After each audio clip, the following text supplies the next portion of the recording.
Welcome to Card Corner. These are the cards, that's the corner.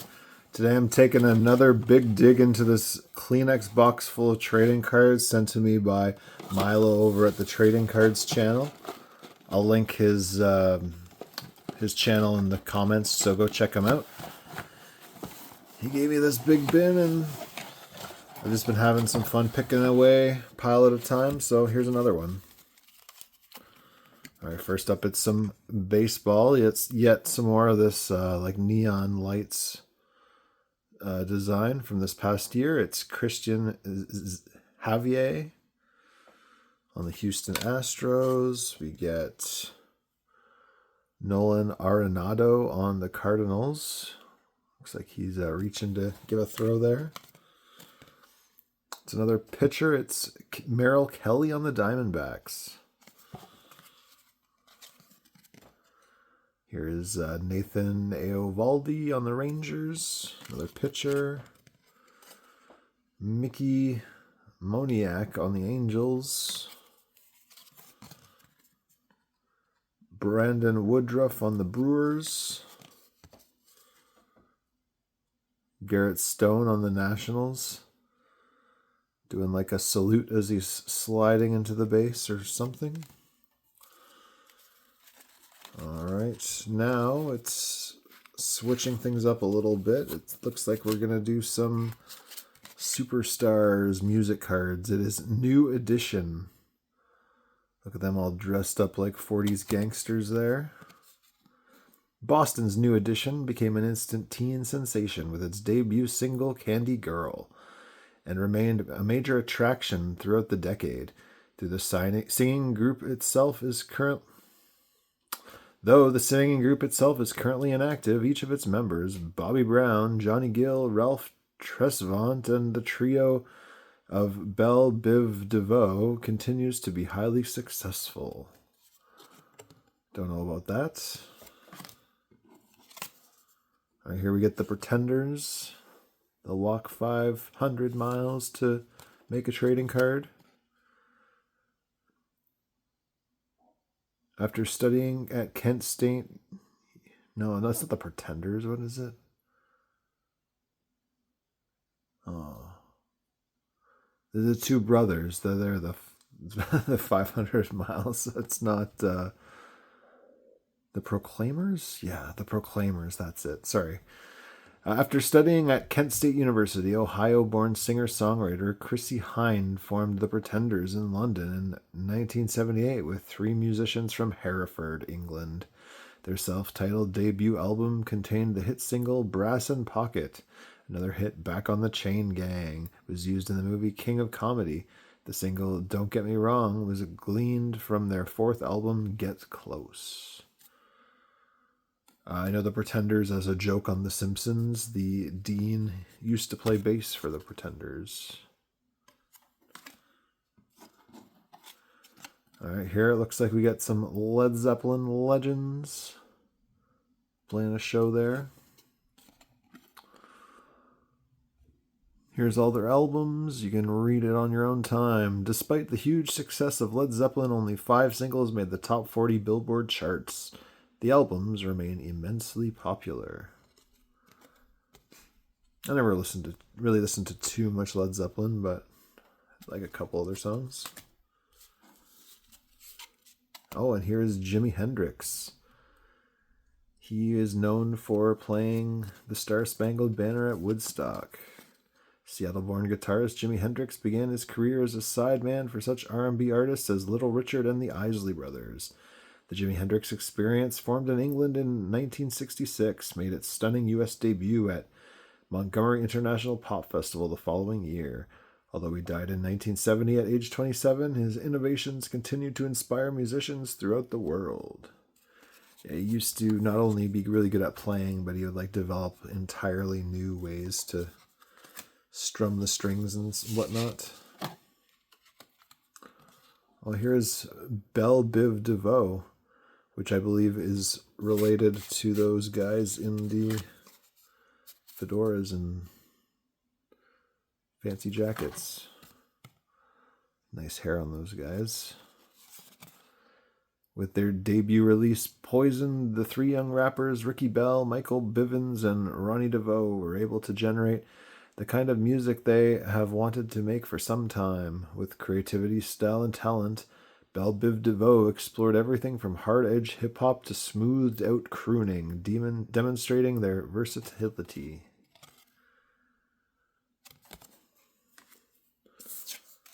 All right, and here we get Fleetwood Mac. This is one of my dad's favorite bands that he listened to a lot.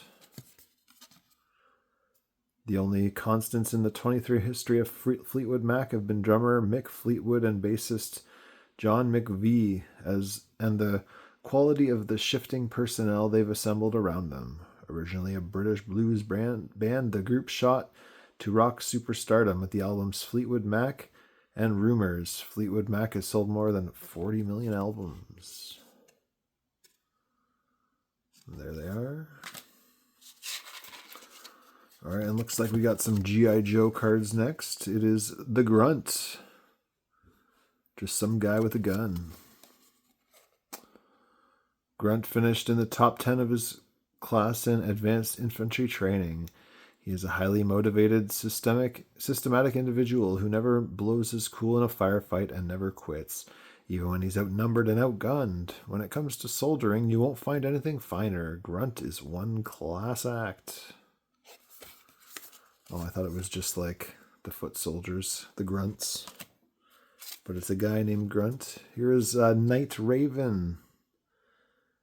Little starship from the G.I. Joe guys. The Night Raven can reach velocities in excess of 3 times the speed of sound, enabling it to infiltrate any field of operation within seconds. This heavy armed fighter craft should never be overlooked. If you engage a Night Raven in battle, heavy air support should be called in immediately, and whatever you do, don't stop moving. I guess they're on the Cobra side. Got some interesting stats there. Stats they just made up, I guess. All right, and here is G.I. Joe. I think this is a famous battles card. First Battle of Springfield. While infiltrating a Cobra stronghold in Manhattan, Snake Eyes, Scarlet, and Zap were captured and transported to a small town called Springfield. There, the evil Dr. Venom attempted to wrest the location of the Pit, the Joe's secret headquarters, from Snake Eyes' mind with a brainwave scanner. However, Snake Eyes, a ninja master, was able to stop his own heartbeat and feign death, enabling him to escape. Meanwhile, Scarlet and Zap, with help from a local boy named Billy, escaped captivity. Billy led the two to Venom's lair, where they met up with Snake Eyes.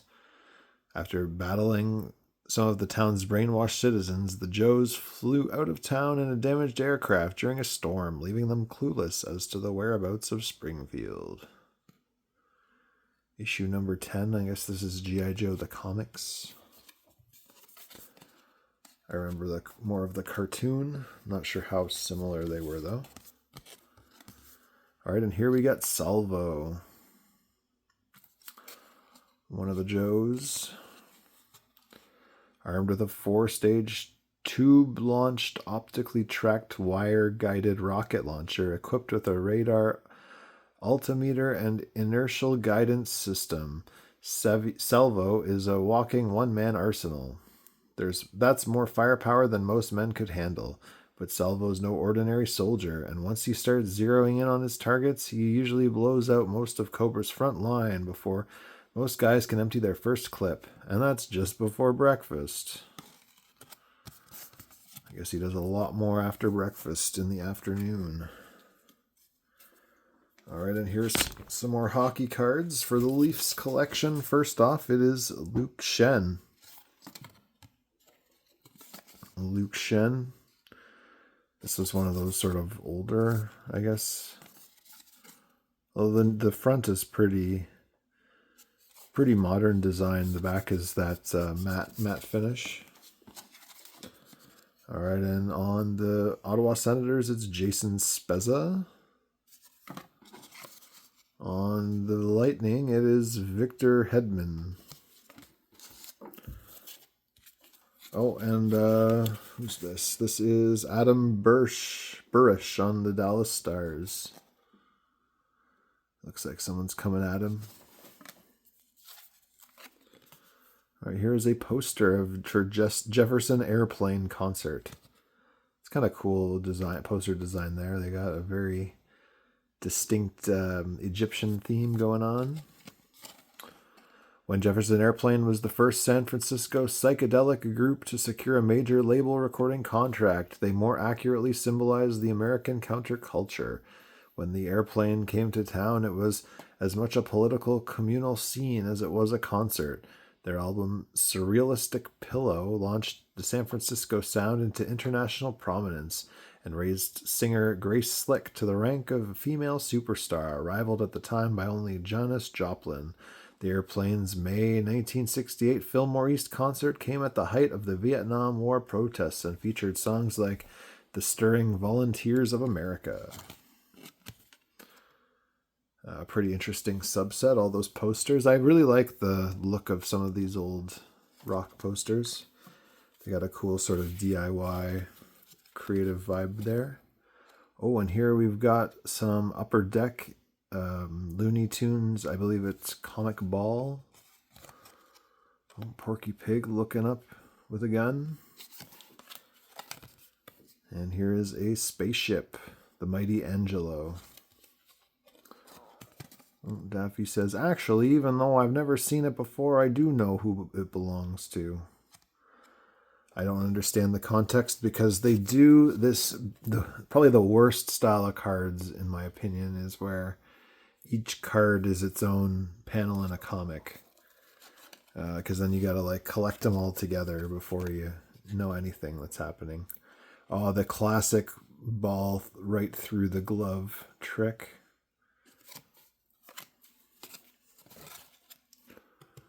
And here is Porky Pig shooting the ball straight up in the air using his ball gun. And away we go. He's like lifting off the plate, I guess, to avoid getting tagged.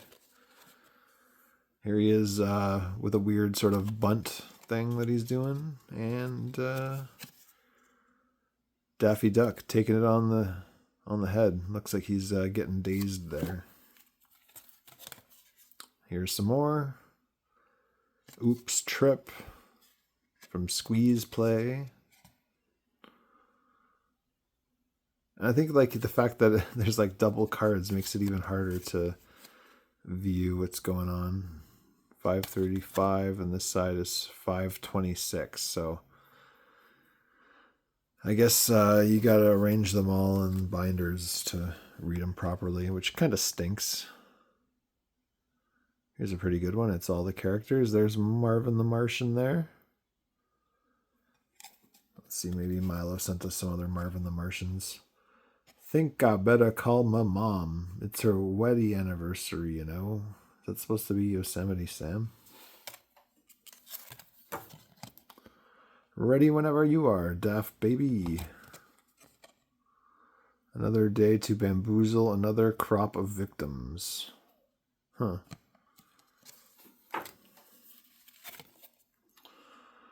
And to assume the stance that has terrified so many pitchers.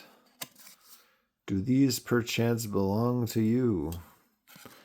See, I think that definitely illustrates sort of the like repetitive nature of this design choice. There's Sylvester. One lucky hit and the kid becomes a baseball critic. Let's see who drew the short straw. Who's the first victim? They're always talking about their athletic competitors as their victims when they beat them. He looks like he's doing the thing where a guy helps a girl do a batting stance all condescendingly. And a little chicken there. All right, that's the end of that comic ball chunk. And it's back to some baseball. Here is Jim Gantner on the Brewers. Got some glasses. Really humanizes the guy, in my opinion.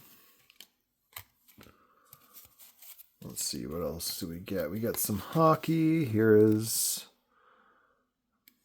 Chris Pronger on the St. Louis Blues from, what is this, 95, 96? So this is sort of peak when I collected the hockey cards back in the day. And we got the stats there. I'm just going to pull out all the sports ones. We'll do those, and then we'll do some non-sports at the end.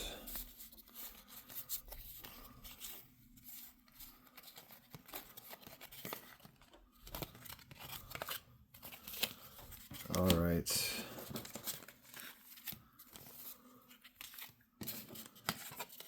Here we get Joe Carter. Nice. This is the one J that I have, like, that I collect for the player. Ever since I was a kid, I was a big Joe Carter fan.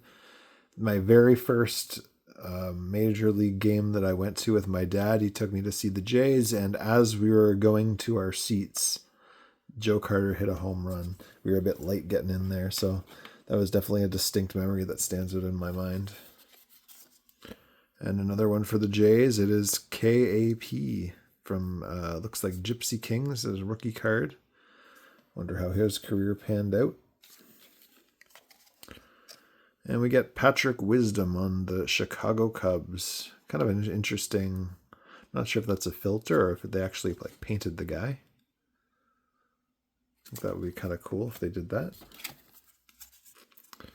Here's George Mateo on the Baltimore Orioles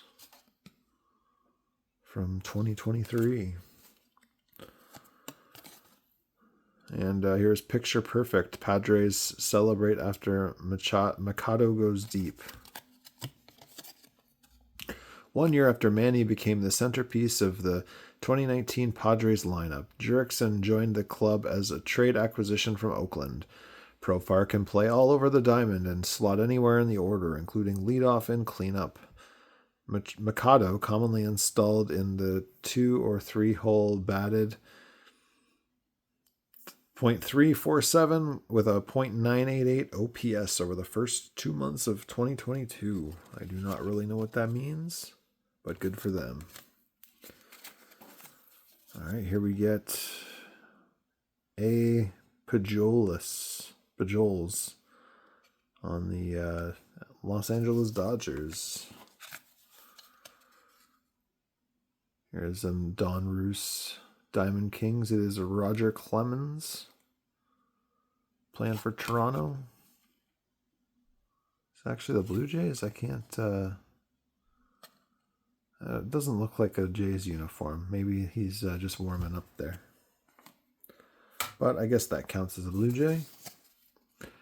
Here is Soller's home run leaves the building from the World Series, Game 6 of some year, 2021. I did not see that game. Here's Austin Romine on the Detroit Tigers. Pretty cool, shiny looking card there. Here is Jazz Chisholm Jr. From the Marlins. Looks like he's pretty stoked on something he just did. And here's Zach Hyman on the Oilers. Pretty cool layout on this one. It's got a nice shiny look. Makes it pop pretty good.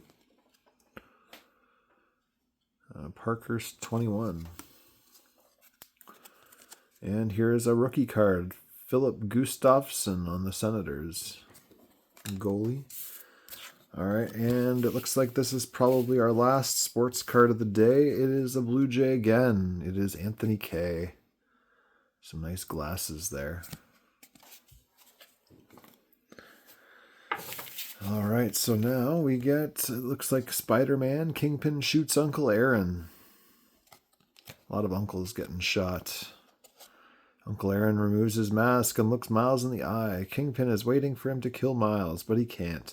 Kingpin shoots Aaron and Miles swings away, carrying him as Jeff Davis arrives on the scene. Big fat Kingpin. All right, here's some Saved by the Bell college years. It is the gang. They look like there's something awkward going on.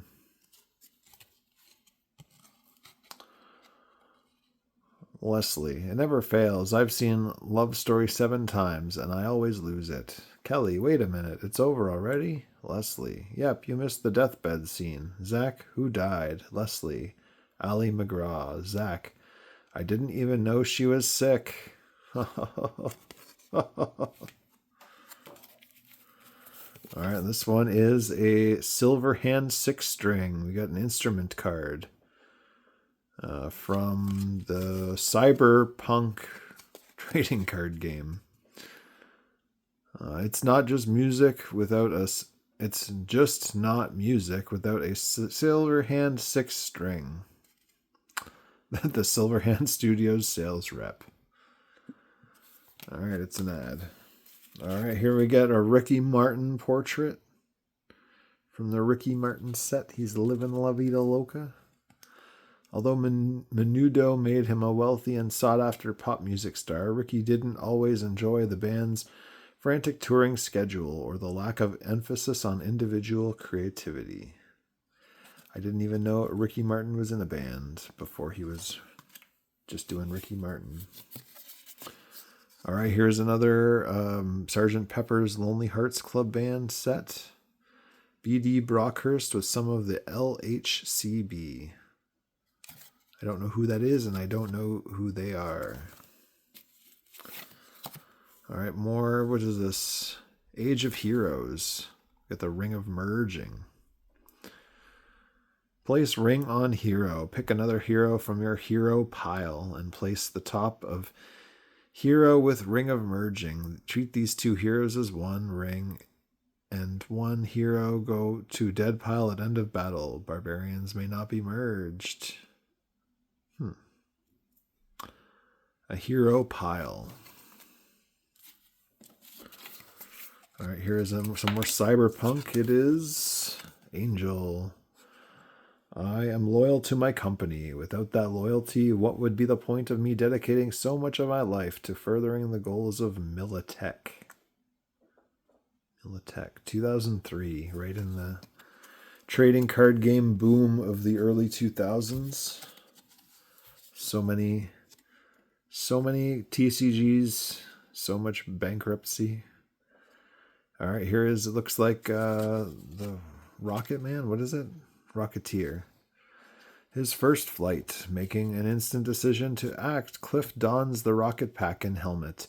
He takes a deep breath, aims his gleaming helmet towards the sky, and pushes the start button. Kablam!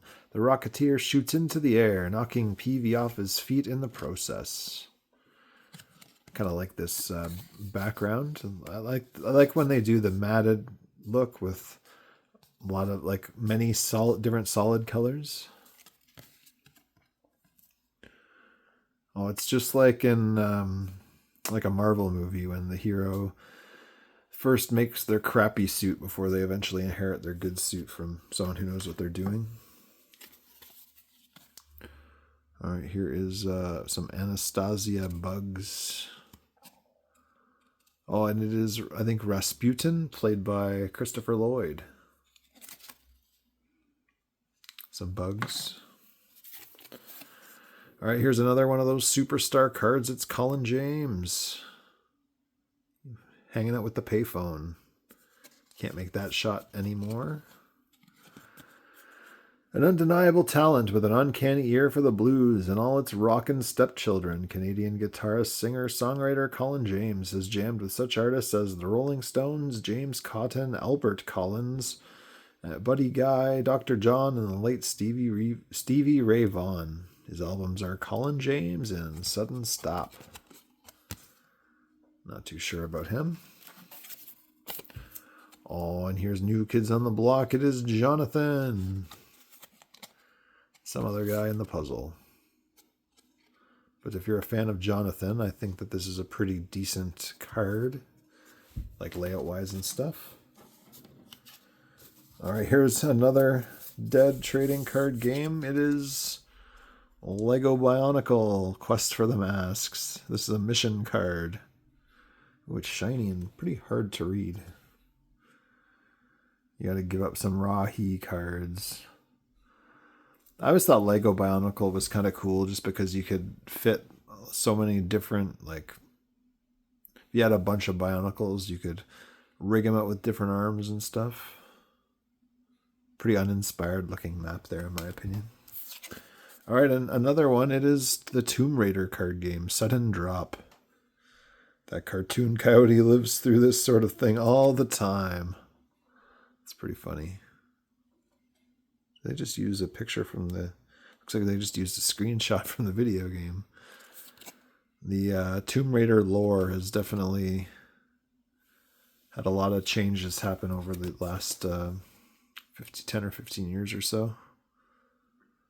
1999, wow. All right, here is Peter the Great. It is not the Peter the Great of Russia, but it is Peter the Great the horse. He's a harness hero.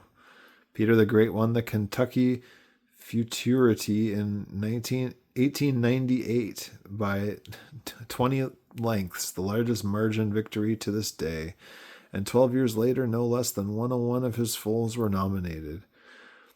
Through his sons Peter Scott and Peter Volo, the American trotter lives today.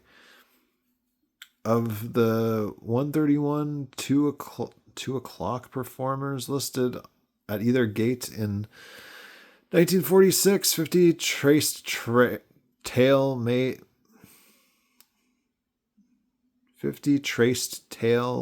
mail to Peter the Great. His groom in later years, Jake Councilman, requested that his ashes be scattered on the great horse's grave. Card of a horse. I like that his name is Peter the Great. All right, and here's Iraq. Iraq, the country. Ancient Iraq was known as Mesopotamia, the land between the rivers, the Tigris and the Euphrates. Modern Iraq, meaning cliff in Arabic, encompasses more territory than Mesopotamia. The present boundaries were set by the British in 1922, denied a viable outlet to the sea except for the Shat al-Arab. Iraq tried to correct these land problems by waging war with Iran from 1980 to 1988. On August 2nd, 1990, Iraq invaded Kuwait. Just this little tiny bit of sea. They wanted to get more border with the ocean, I guess. It's kind of... like a lot of the time the countries are based on geographical borders. I guess, though, this time the British just decided to... you just need to touch the sea just a little bit. I understand why you want to touch the sea, but you don't need that much. All right, here is a Education City Stadium. Looks like a sticker from the FIFA set from Qatar. So I guess this is one of the buildings they constructed in Qatar for FIFA. It's all right. All right looking. It's not too symmetrical, not too old-fashioned, although it's maybe could be a little more old-fashioned, in my opinion. All right, and our last card, it is the Rocketeer. It's a sticker, Rocketeer sticker, I guess. It's a pretty cool one. I like that it has very bright colors. They bounce off a lot of good contrast in there. All right, I'm going to call it here. Looked at a nice stack of cards for the day. We've still got quite a few left, so like this video if you had a good time. Subscribe if you want to see the rest of these cards get read out, all these sports card names and non-sports captions. Let me know which card that you liked the best in the comments, and if you want to trade for any of these cards, the information on how to do that is on the About page of the YouTube channel. This is Card Corner, checking out some cards from the Bionicle set, the Tomb Raider set. Got some Ricky Martin in there, and Cyberpunk. Take it easy.